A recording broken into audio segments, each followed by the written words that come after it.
चौपाल रे सब बड़ा बडेरा, सब बड़ा बडेरा वो जी, सब लोग लगाया वो जी, ठाकरिया ने सदिया वो जी।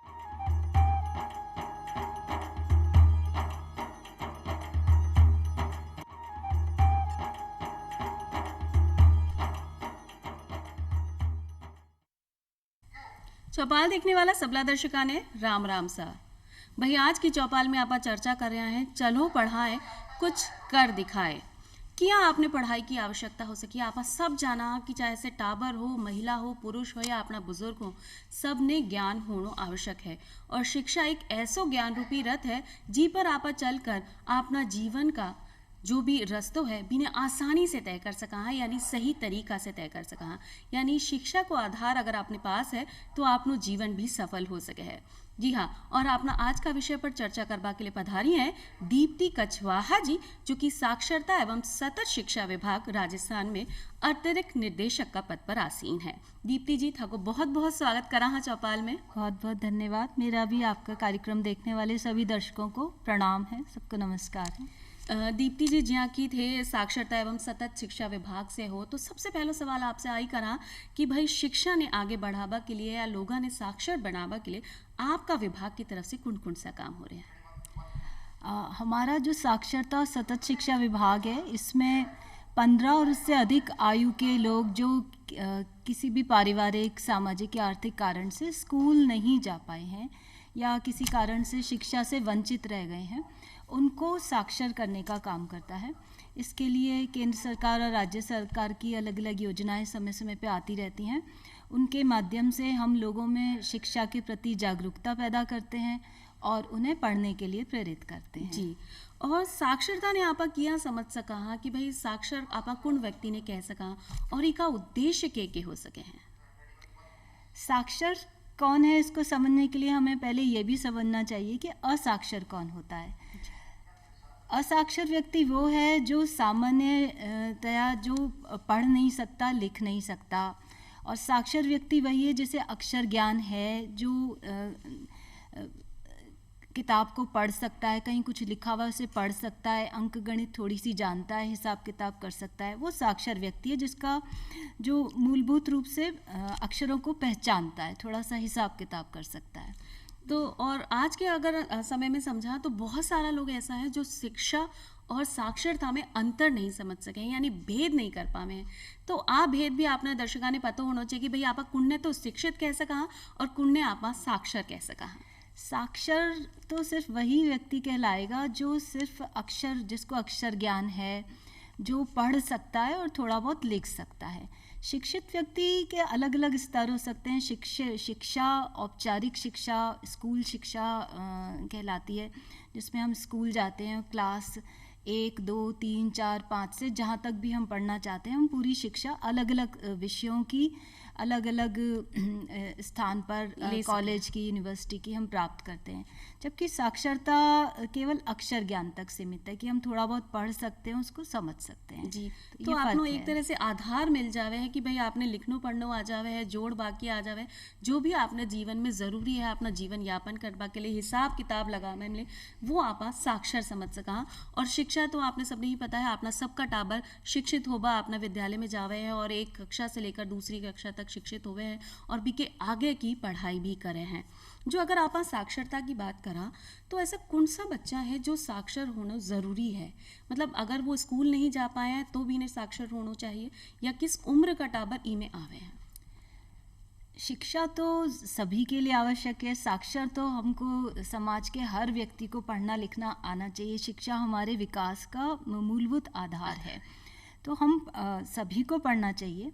पर अगर किसी भी कारण से, कोई पारिवारिक कारण है, सामाजिक कारण है, अगर वो शिक्षा से वंचित रह गया है, तो 15 वर्ष से अधिक उम्र का कोई भी व्यक्ति, चाहे वो 30 साल का, 35, 40 साल, 50 साल, 80 साल का, 90 साल का, कितने भी साल का है, वो उसको हम लोग साक्षर करने का प्रयास करते हैं और वो उसका बिल्कुल स्वागत है। हमारी कक्षाओं में वो आ सकता है और सीख सकता है और हम उसे उससे शिक्षा के क्या फ़ायदे हैं और साक्षर होने के बाद उसके अपने जीवन में कितना परिवर्तन आ जाएगा वो खुद भी समझ खुद सकता भी है, समझ सके। खुद समझ लेगा। भाई ऐसा व्यक्ति जो शिक्षित हो सके हैं, मतलब जो भी अपना छोटा बच्चा है वो स्कूल में जाकर, विद्यालय में जाकर शिक्षा प्राप्त कर सके, लेकिन कई कारणवश जो लोग शिक्षा नहीं ले पावे हैं, एक उम्र के बाद भी विद्यालय में एडमिशन नहीं मिले हैं या शिक्षा नहीं ले पावे हैं, कोई भी कारण हो सके, या आप कोई काम धंधा पे जुड़े रहा हो, या आपको स्थान परिवर्तन होते रहे, या आपकी पारिवारिक स्थिति ऐसी है, तो आपने आने ही सोचना है कि भाई एक उम्र निकल गई है तो अब आप साक्षर नहीं हो सका, आपन समझ नहीं सका। लेकिन अपनी सरकार की तरफ से जो साक्षर एवं सतत शिक्षा विभाग है वो ऐसी कक्षाएं भी चलावे हैं जटे कोई भी व्यक्ति, कोई भी उम्र को व्यक्ति बटेजार साक्षर हो सके है। तो ऐसी जो कक्षाएं हैं वो कट्ठे कट्ठे लगे हैं। दीप्ति जी, साक्षरता कक्षाओं की विशेष बात ही यही है कि इसमें जो भी व्यक्ति भाग लेना चाहते हैं, पढ़ना चाहते हैं, वो अपनी सुविधा से कोई भी स्थान चूज़ कर सकते हैं, कहीं भी जा सकते हैं। वो अपने घर में भी, जो हम असल में स्वयंसेवी शिक्षक के माध्यम से शिक्षा देते हैं, तो स्वयंसेवी शिक्षक अपने घर पर पढ़ा सकता है उसको, उस जो शिक्षार्थी है उसके घर जाके पढ़ा सकता है, या अपने गांव में कोई भी जो सुविधाजनक स्थान हुआ, पंचायत घर हुआ, विद्यालय भवन हुआ, सामुदायिक केंद्र, जहाँ भी उन्हें अच्छा लगता है, उनकी सुविधा है, वहाँ वो बैठकर पढ़ सकते हैं। और समय भी उनकी सुविधा का हो सकता है, सुबह, दोपहर, शाम को, या काम से लौटने के बाद रात को भी कुछ साक्षरता कक्षाएं लगती हैं, तो वो कहीं भी बैठ कहीं भी पढ़ सकते हैं, कहीं भी पढ़ सकते हैं। और भी, साक्षरता शिक्षा आप कहीं पर भी ले सका, अपना विभाग की तरफ से ऐसी तैयारी है। भाई कई बार ऐसा हुआ कि भाई आप काम धंधे वाला है कि आप सुबह काम पर जा रहे हैं तो आप सामने शिक्षा ले सका, और कई लोग ऐसा हैं जो अपनी मर्जी से लोगों ने साक्षर करवा को काम करे हैं। तो ऐसा जो लोग हैं जिनमें अलग है कि भाई आप लोगों ने पढ़ावा, जिया कि आपने चौपाल को नाम ही है चलो पढ़ाए कुछ कर दिखाएं, तो ऐसा कई लोग आपसे जुड़ना चाहे तो वो क्या जुड़ सके हैं आपका विभाग से? जो भी खुद पढ़े लिखे हैं और असाक्षर लोगों को शिक्षा देना चाहते हैं, तो हर एक गांव में हमारे जो पंचायत प्रारंभिक शिक्षा अधिकारी होते हैं, उस गांव में एक शिक्षक, साक्षरता शिक्षक भी होता है, उससे संपर्क कर सकते हैं। वो स्वयंसेवी शिक्षकों की सूची बनाता है, उनका चयन करता है, और उनका समन्वय जो साक्षर हैं, नवसाक्षर लोग हैं, उनके साथ बैठकर, उनके साथ बैठा के उनकी कक्षाओं का संचालन करवाते हैं। तो वो उनसे संपर्क करके अपना नाम वहाँ पर जुड़वा सकते हैं कि वो पढ़ाना चाहते हैं। तो और जो अपनी साक्षरता कक्षाएं चल रही हैं अभी में के चीज़ा पढ़ाई जावे है, मतलब मुख्य रूप से किस तरह को व्यवहार ज्ञान दियो जावे है, अक्षर ज्ञान दियो जावे, लिखत पढ़त को ज्ञान दियो जावे? सबसे शुरुआत में तो जब कोई असाक्षर व्यक्ति हमारी कक्षाओं में आता है तो हम उसको अक्षर ज्ञान करवाते हैं। पहले अक्षर ज्ञान, अक्षर पहचानना, मात्राएं लगाना, और वाक्य पढ़ना, वाक्य बनाना, खुद से लिखना, अखबार पढ़ना, थोड़ा सा अंक गणित का ज्ञान देते हैं हम उसे, ताकि वो हिसाब किताब लगा सके, टाइम देख सके। ये बुनियादी साक्षरता कहलाती है।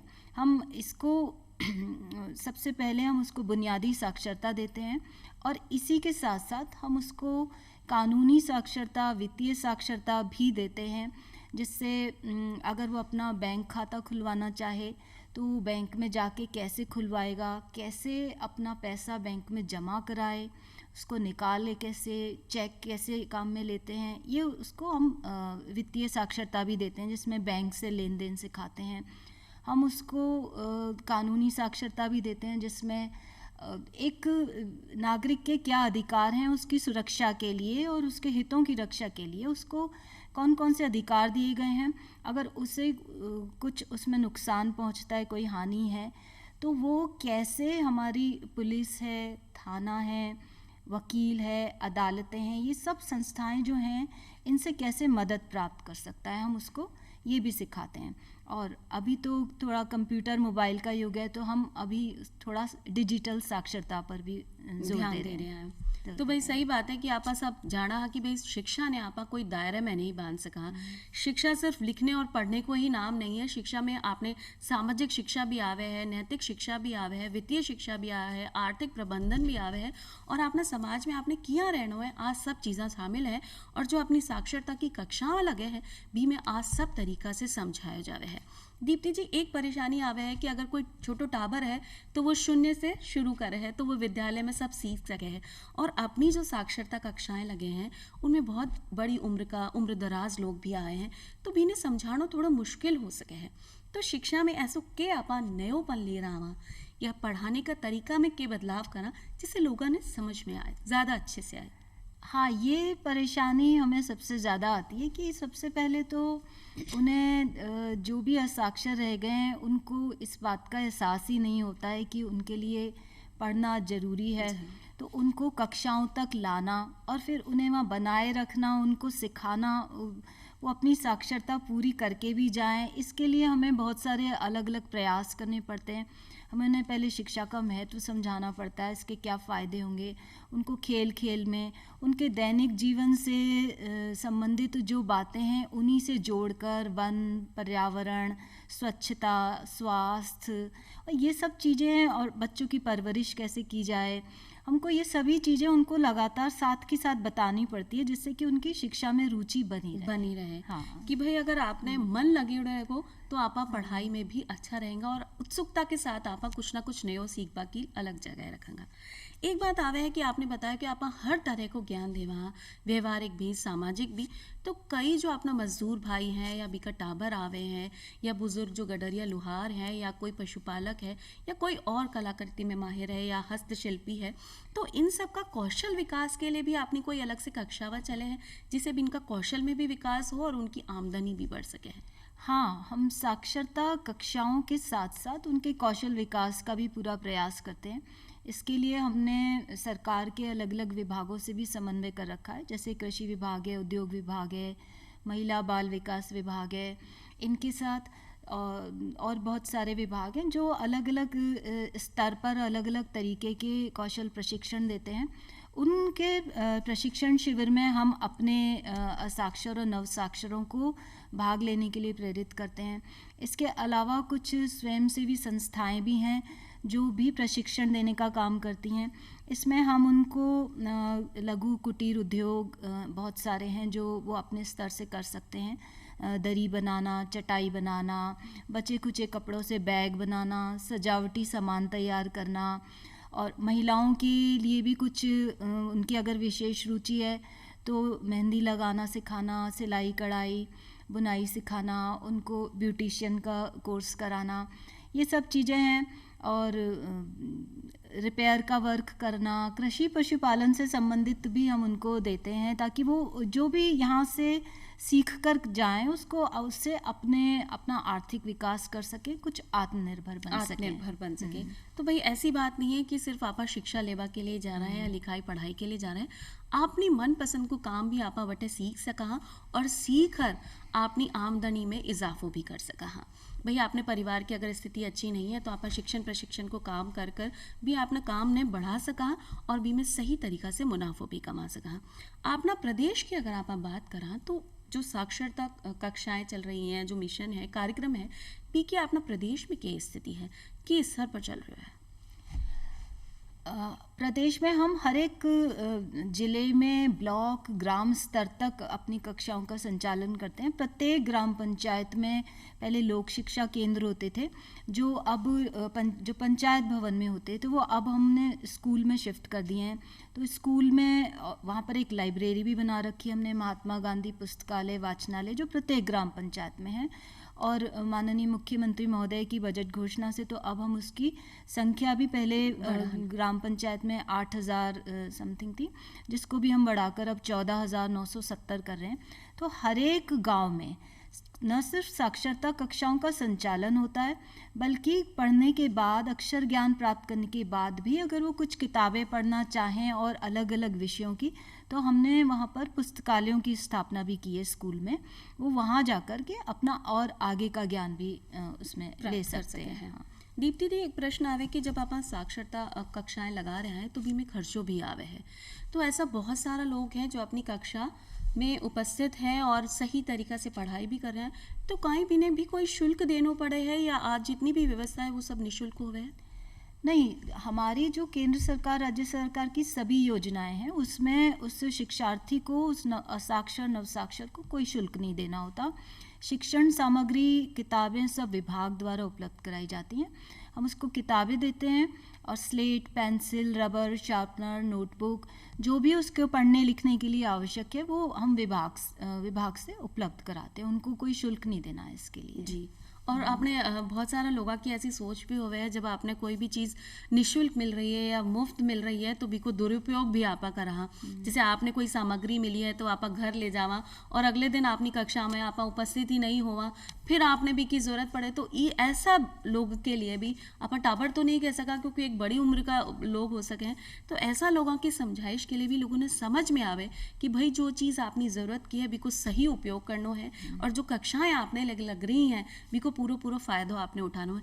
ऐसा कोई नियम कायदा भी आपने बना रखा है कि अपनी कक्षा में सही तरीके से चले?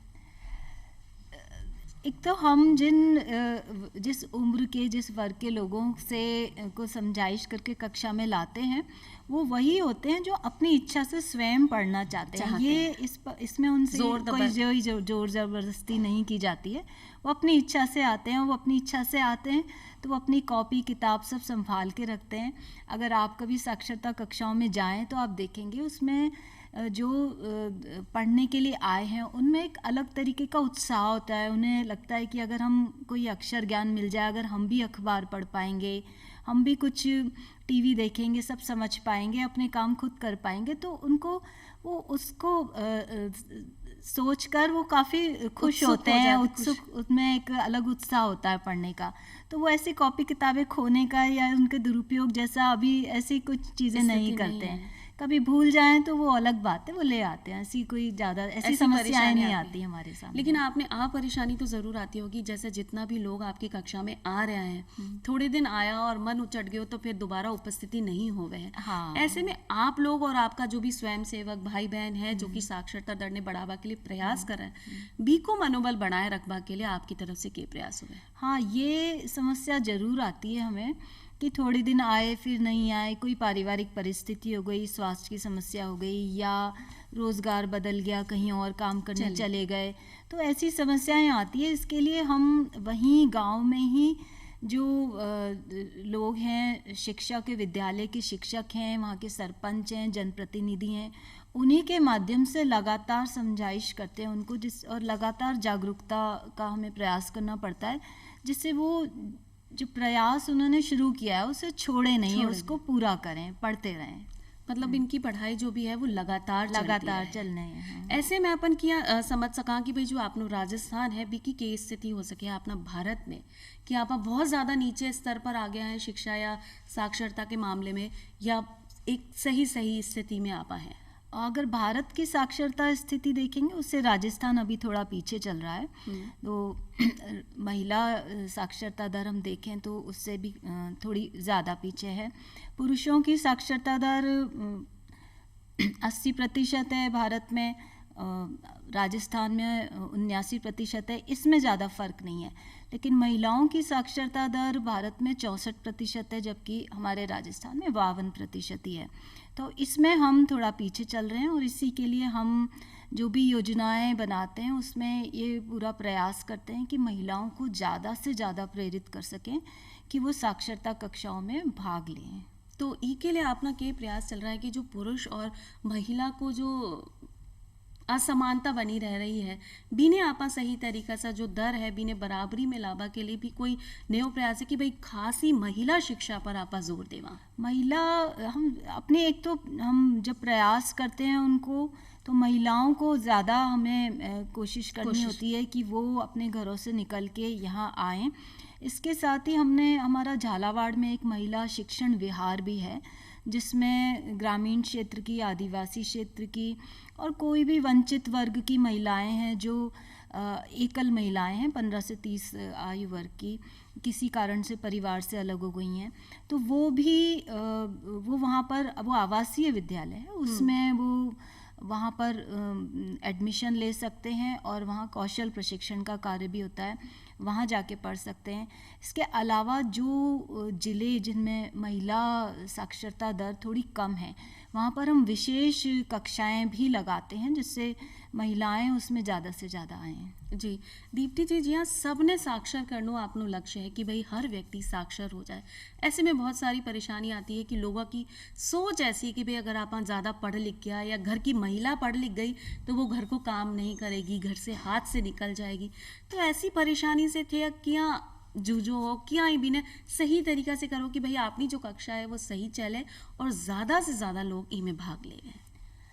ये समस्याएं भी आती हैं कि अगर किसी परिवार की महिलाओं को, कोई महिला अगर वहाँ पर साक्षर है और उसको पढ़ने के लिए हमें साक्षरता कक्षाओं में लाने के लिए प्रयास करते हैं अगर हम, तो उसके परिवार के बाकी सदस्यों को भी समझाइश करनी पड़ती है कि इसके महिला के अक्षर ज्ञान प्राप्त करने से उनकी ज़िंदगी में सुधार होगा, इससे कोई समस्या नहीं आएगी। अभी जो एक असाक्षर व्यक्ति है, महिला हो या पुरुष हो, उसको अपने रोज़मर्रा की ज़िंदगी में बहुत सी समस्याओं का सामना करना पड़ता है। जैसे वो बैंक जाते हैं तो वो अपना खाता खुद नहीं खुलवा सकते, पैसे नहीं निकलवा सकते। कहीं उन्हें बाहर जाना हो, बस स्टैंड, रेलवे स्टेशन जाएं तो उन्हें वहाँ लिखे बोर्ड पर कोई भी जानकारी उन्हें नहीं, खुद से नहीं मिलती है, उन्हें किसी से पूछना पड़ता है ये बस ट्रेन कहाँ जा रही है, कितने बजे जाएगी, कब आएगी। बैंक नहीं जा सकते, रेलवे बस स्टेशन नहीं जा सकते। अगर बीमार हो जाएं, हॉस्पिटल जाएं, वहाँ अगर डॉक्टर कोई पर्ची लिख देता है तो उसको भी उन्हें समझने में दिक्कत आती है कि हम इसको कौन सी दवाई किस बीमारी की है, कब लेनी है, उसको वो उसके रंगों से और उसके पहचान से भी नहीं पहचानते हैं। ये सब चीज़ें उनको अखबार नहीं पढ़ सकते, टीवी देखते हैं तो उन्हें उसमें भी पूरी बात समझ में नहीं आती है, न्यूज़ वो पूरी तरह से नहीं समझ पाते। अगर वो मतदान करने जाते हैं तो उसके चुनाव से संबंधित सारी गतिविधियां भी उन्हें पूरी नहीं पता चलती हैं। फ़ोन करना हो, अब आजकल मोबाइल कंप्यूटर का ज़माना है, अगर फ़ोन सभी के हाथ में, चाहे वो साक्षर है या असाक्षर है, शिक्षित अशिक्षित, सभी लोगों के हाथ में फ़ोन होता है, पर फ़ोन ऑपरेट करने में उन्हें कितनी परेशानी आती है ये उनको भी इसका अंदाज़ा नहीं है। तो अगर हमको ये सब उन्हें समझाना पड़ता है कि ये सब चीज़ें जिसकी वजह से आप दूसरों पर निर्भर हो, किसी से पूछते हो, टाइम देखने के लिए भी आपको परिवार के किसी सदस्य से पूछना पड़ता है कि कितने बज गए बताना, तो वो आपकी निर्भरता कम हो जाएगी, आपके जीवन स्तर में सुधार होगा, आपके आत्मविश्वास में सुधार होगा। हमको ये सब समझाना पड़ता है उनको कि पढ़ने में सबकी भलाई है, सिर्फ पूरे परिवार की भलाई है। जी, तो अपना दर्शका ने आप भी बता दें कि भाई साक्षर होबा का फायदा के हैं, क्योंकि बहुत सारा लोग हैं आई सोच रहे हैं कि भाई शिक्षा है ठीक है ले ली, अब अपनी उम्र निकल गई है, अपना टाबरा की बारी है, बिने पढ़वा दो, आपने पढ़ के काई करना है। तो एक बार अपना दर्शका ने भी बताओ कि भाई साक्षर होबा का फायदा क्या है जिससे ज़्यादा से ज़्यादा लोग साक्षरता की रेस में आगे आए। एक व्यक्ति जो निरक्षर है वो अपने जीवन को खुद से देख सकता है कि उसको सुबह से लेकर रात तक और उसके जीवन से संबंधित जितने काम हैं उन सब में कितनी परेशानी आती है, कि दूसरों से मदद लेनी पड़ती है, कितना समय खराब हो जाता है, सूचना सही नहीं मिल पाती है, ये सब जो उसे परेशानियां आती हैं, अगर वो खुद से पढ़ लेगा, खुद से सीख लेगा चीज़ों को, तो उसका आत्मविश्वास बढ़ेगा, वो आत्मनिर्भर हो जाएगा, ये सब काम वो खुद करेगा, उसका समय बचेगा, वो अच्छा आर्थिक प्रबंधन कर पाएगा, अच्छा समय प्रबंधन करेगा, अपने परिवार को अच्छा संभाल सकता है, अपने बच्चों की शिक्षा, क्योंकि जो खुद असाक्षर हैं वो भी अपने बच्चों को स्कूल ज़रूरी भेजते हैं, भेजना चाहते भी हैं। बच्चे स्कूल में कैसा पढ़ रहे हैं उसको भी समझने के लिए उन्हें बच्चों का होमवर्क घर पे कराना, वो सही दिशा में जा रहे नहीं जा रहे, उनके सारे जीवन का जो सर्वांगीण विकास है वो पढ़ाई लिखाई से सुनिश्चित होता है। तो ये हम उनको समझाना पड़ता है और वो इसको खुद से भी समझ सकते हैं। वो कि कुछ उनमें संकोच होता है, इसलिए वो जानते सब हैं उनमें संकोच है या कुछ पारिवारिक कारण होते हैं जिसके कारण से वो घर से बाहर आके नहीं निकल पढ़ना सके, और नहीं जो आपके पढ़ मन नहीं की पाते। झिझक है बिने आपा दूर कर सका हो, और ये जो शिक्षा रूपी ज्ञान को रथ है बिने अपना जीवन में अपनार चला तो आपनो जीवन सही तरीके से चल जाए। और अपना दर्शका से भी निवेदन है, ऐसा जो भी भाई बहन है जो शिक्षित है और अपना समाज सेवा के रूप में लोगों ने साक्षर करना चाहे, वो स्वयं आगे आए, एक पहल करें कि लोगों ने खुद सभी पढ़ा सकें, जिसे अपना देश में सभी लोग अच्छी तरीका से पढ़ जाएं, साक्षर हो जाएं, तो अपना जो देश की साक्षरता दर है बी में भी इजाफा हो सके। दीप्ति जी थे आया और इतनी चोखी जानकारी आपने दर्शका के साथ साझा की, बी के लिए मैं थाने धन्यवाद देना चाहूँ। और अब मैं चाला हाँ फिर मिलांगा एक नई जानकारी के साथ, तब तक के लिए राम राम सा।